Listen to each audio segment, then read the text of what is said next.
Fala galera, professor Hudson Guedes do Matemática Inteligente, e nós temos para você hoje nossa aula de conjuntos, tá bom? Então o que é um conjunto?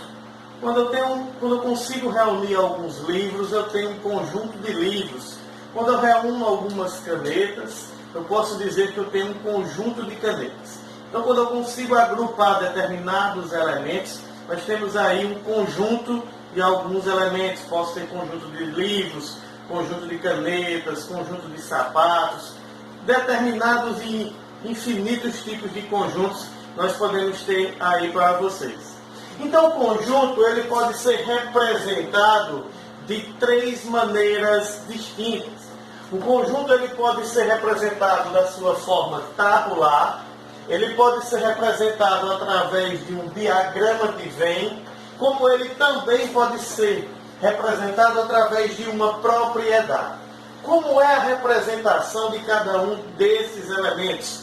O conjunto representado na sua forma tabular é o conjunto descrito seus elementos da maneira como ele é. Por exemplo, se eu desse aqui o conjunto dos números primos, lembre lá que o número primo é aquele número que é divisível por um e por ele próprio. Então, se a gente escrevesse aqui o conjunto dos números primos, lembrando que conjunto tem que ser representado por uma letra maiúscula, então eu teria os seguintes elementos: 2, 3, 5, 7, 11 e infinitos números primos nós teríamos aí. Então essa é a representação na forma tabular. Representar um conjunto através do diagrama de Venn é representar o conjunto nessa forma, utilizando-se aqui de uma bolinha para representar o meu conjunto A. E dentro dessa bola, dentro desse diagrama, nós colocamos os elementos do meu conjunto. Então aqui eu tenho o elemento 2, 3, 5, 7. Os elementos que eu tivesse, eu poderia dispor ele dentro desse meu diagrama.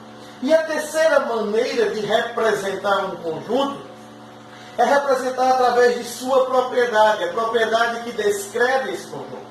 Então eu poderia dizer que o conjunto A é um elemento X, tal que X é um número primo. Então aqui eu descrevi a propriedade que está representando esse meu conjunto A.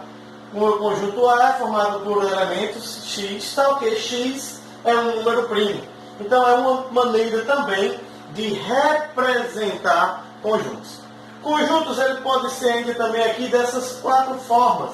Eu posso ter um conjunto finito, quando eu consigo dizer para vocês a quantidade de elementos que tem nesse conjunto.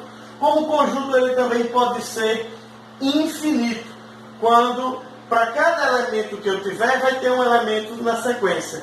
Então são as duas maneiras de eu ter um conjunto, finito ou infinito. Lembrando ainda que o meu conjunto ele pode ser unitário ou vazio. Conjunto unitário, quando nesse conjunto ele dispõe de um único elemento. Conjunto vazio, quando nesse conjunto não vai ter nenhum elemento. Então, por exemplo, o conjunto vazio ele ainda pode ser representado dessa forma. Ele pode ser representado por um zerinho cortado, ou eu posso usar a representação de conjunto vazio como sendo duas chavezinhas abertas. Então eu tenho aqui as nossas duas representações para conjuntos vazios. E nós temos aqui ainda a igualdade de conjuntos. Quando é que eu posso dizer que um conjunto A ele é igual a um conjunto B? Um conjunto A será igual a um conjunto B se os elementos que eu tenho no conjunto A são os mesmos elementos que eu tenho no conjunto B.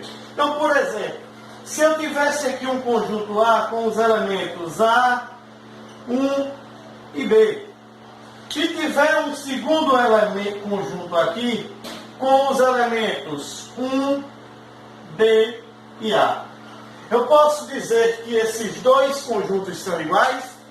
Perceba, os elementos do conjunto A são iguais aos elementos do conjunto B.